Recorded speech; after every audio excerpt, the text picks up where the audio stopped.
what are some of the do's and don'ts? Okay, what are some of the do's and don'ts that I want you all to focus on?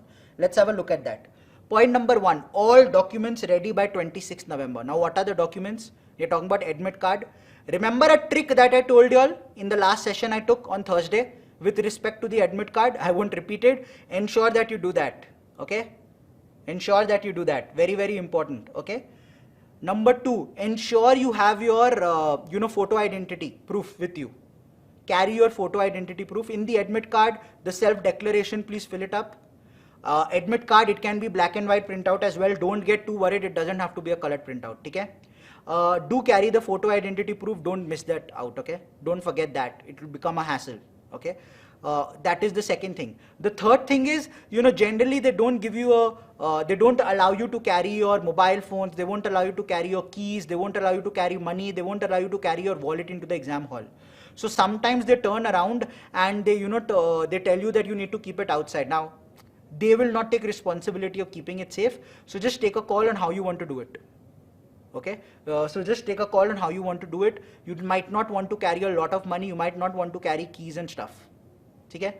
So just keep that in mind. Second, they do not generally allow, bathroom breaks. They do not allow bathroom breaks, at least some examination halls. Okay? They do not allow bathroom breaks during the paper. So take it, ensure you've gone to the, restroom once before. Ensure you've gone to the restroom once before the paper starts. Okay? Keep that in mind.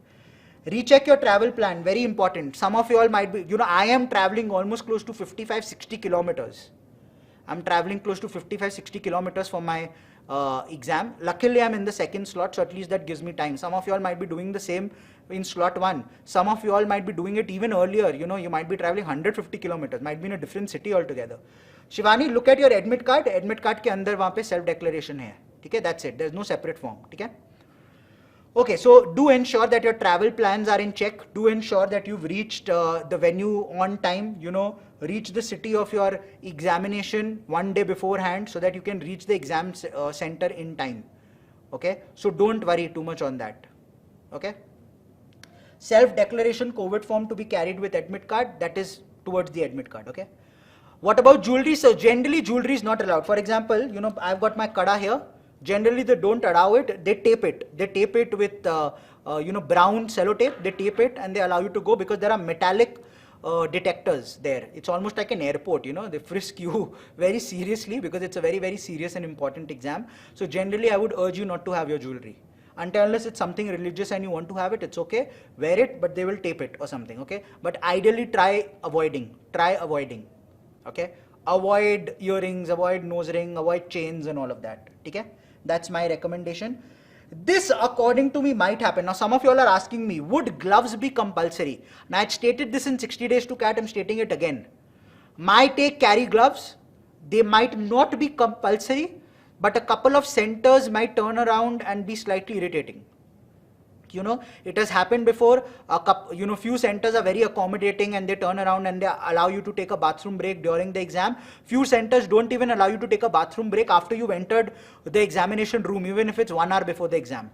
They are very finicky. It's idiotic according to me. Hence, I don't know. There might be those 5-10 centers will turn around and say, "Bina glove ke exam nahi likh sakte." Okay? Without glove, you're not allowed.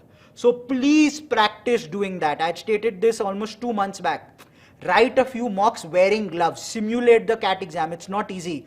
You start sweating underneath your gloves. Simulate it and do carry gloves. Don't be in a situation where you don't have them. If you don't need to use them, great. But do carry them for sure, okay? Carry your sanitizer. Carry your sanitizer for sure, okay? And obviously your masks, okay? So these 3 things, please keep in mind, okay? I also have the same issue of feeling dizzy after some time in a mock, so I'm planning to give mocks till the last day. Is there anything else? Yes, Vicky, I would suggest something. Just wait for it. It's just coming up. It's just coming up. According to me, that's something you shouldn't do. Okay, and I'm getting to that. Now let's get to the don'ts. Let's get to the don'ts. The very first don't is what I'm picking up from Vicky. The very first don't.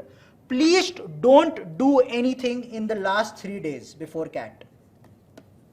Last 3 days before CAT, no mocks. Okay? Last 3 days before CAT, no mocks. I'm repeating. 25th, 26th, 27th, no mock. So today's 21st, 21st and 24th is the time that you have.